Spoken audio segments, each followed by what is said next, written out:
Have you ever noticed how your own thoughts can become a prison? You wake up, and before your feet touch the ground, worries flood your mind. Yesterday's mistake plays again. Tomorrow's fears stack higher. Soon, you're trapped inside your own head, watching life pass by through a narrow window. This story matters because freedom begins the moment we understand how our minds work. Today, I'll share an ancient insight that changed everything for one man, and at the end, you'll discover a single gesture you can use anytime, anywhere, to break free from mental loops. Let's step into his world now. There was a young man named Kale who lived in a valley surrounded by hills. Every morning, he woke before dawn to tend his small garden. His hands knew the soil well.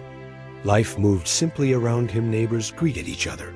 Children played near the stream. Seasons turned without hurry.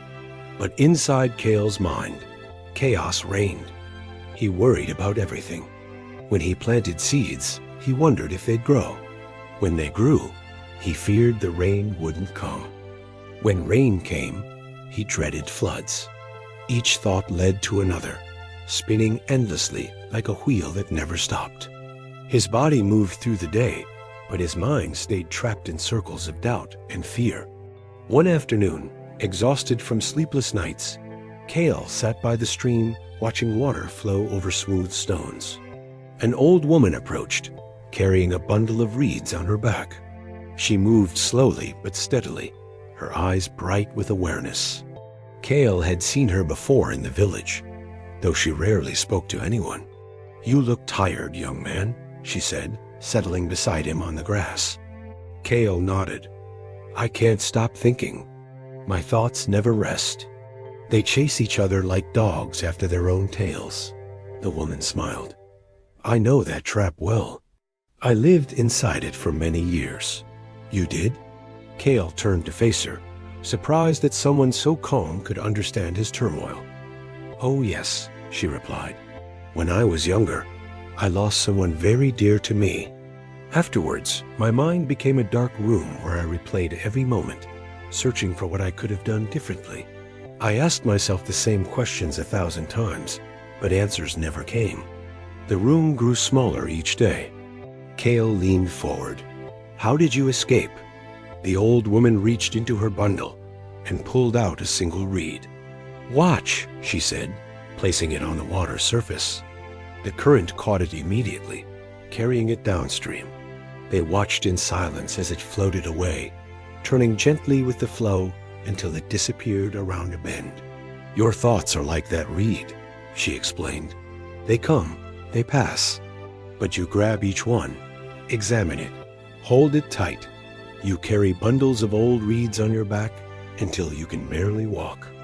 "But these aren't just reeds," Kale protested. "They're real problems, real fears." "Are they?" The woman's eyes sparkled. "Tell me your biggest worry right now. I'm afraid my garden will fail this season.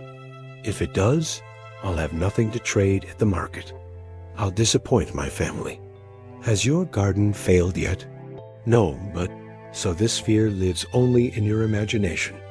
You're suffering over something that hasn't happened and might never happen. You're trapped inside a story you're telling yourself."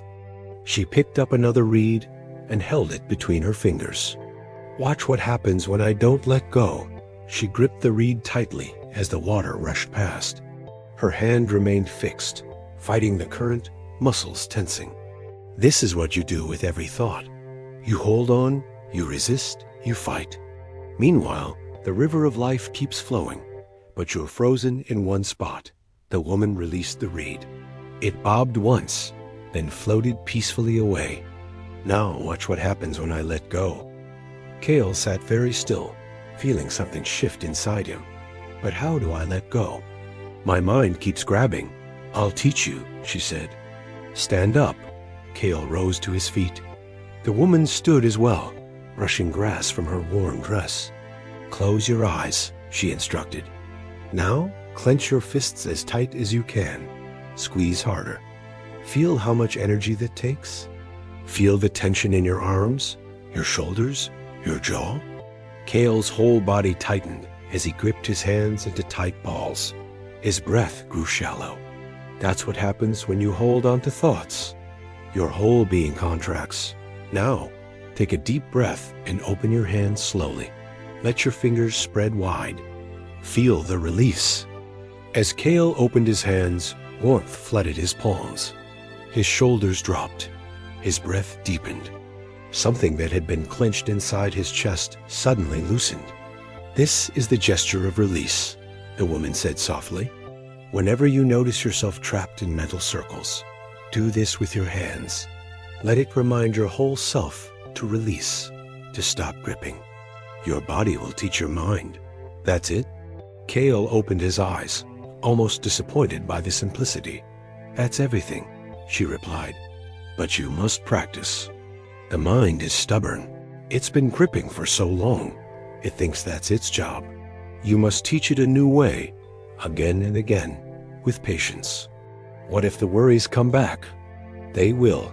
Thoughts always return, that's their nature. But you don't have to carry each one. Let them float by like reeds on water. Notice them, acknowledge them, then release. Open your hands. Breathe. Return to this moment right here."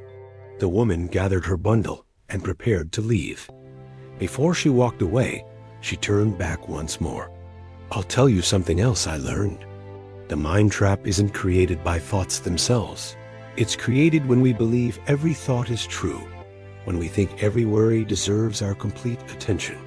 Some thoughts are just old habits, echoes from the past, or shadows of what might never be. You don't have to live inside every story your mind creates." Cale watched her walk along the stream bank until she disappeared behind a cluster of willow trees. For the first time in months, he felt space inside his chest. He looked down at his open palms and slowly closed them, then opened them again. Release. The gesture felt natural, like something he'd always known but had forgotten. That evening, as Cale lay down to sleep, the familiar worries began their nightly parade. But this time, he didn't fight them. Instead, he opened his hands wide against the blanket and took a slow breath. He imagined each worry as a reed floating past on dark water. One by one, they came and went. Some lingered longer than others. He didn't judge himself for noticing them. He simply kept returning to the gesture, to the breath, to this moment. Sleep came easier that night than it had in years. Days passed. Cale practiced the gesture dozens of times each day. When he worked in his garden and worry arose about the harvest, he paused, opened his hands, and felt the soil beneath his fingers instead. When he walked to the market and anxiety about tomorrow crept in, he spread his fingers wide and noticed the warmth of sunlight on his skin. Slowly, the mental loops began to loosen their grip. He discovered something unexpected. When he stopped fighting his thoughts, when he released them instead of wrestling them into submission, they lost their power. They became just thoughts passing weather in the sky of his mind, not the truth of who he was. Months later, Cale saw the old woman again near the stream. This time, his step was lighter. His face held a calmness that hadn't been there before. "You've been practicing," she observed with a knowing smile. "Every day," Cale replied. "Sometimes many times each hour, but I'm learning. The trap still appears, but now I see the door." The woman nodded. "That's all any of us can do. Notice the trap, choose the door, open our hands. Return to now." Life becomes much simpler when we stop living in the prison of our own making. They stood together in comfortable silence, watching reeds drift by on the endless current. The mind trap waits for all of us. It whispers that every thought must be examined, every worry must be solved, every fear must be fought. But Cale learned a secret that you can use right now, today, this very moment. When you feel caught in mental loops, when anxiety tightens its grip, simply open your hands. Let your fingers spread wide. Take one deep breath. This small gesture reminds your whole being to release, to stop clinging to thoughts that don't serve you. Practice it when you wake, when you work, when you rest. Watch how something so simple creates space where there was none before. If this story touched something in you, hit that like button, not just for me, but as a way of saying yes to your own freedom. Share it with someone who's trapped in their own thoughts right now. You might be the reed that helps them float free. Drop a comment telling me about your biggest mind trap, and let's support each other in this practice. Subscribe if you want more parables that heal and teach. Your support keeps these stories flowing to those who need them most. Remember, you're not your thoughts. You're the vast sky where thoughts appear and disappear. Open your hands. Breathe. Begin again.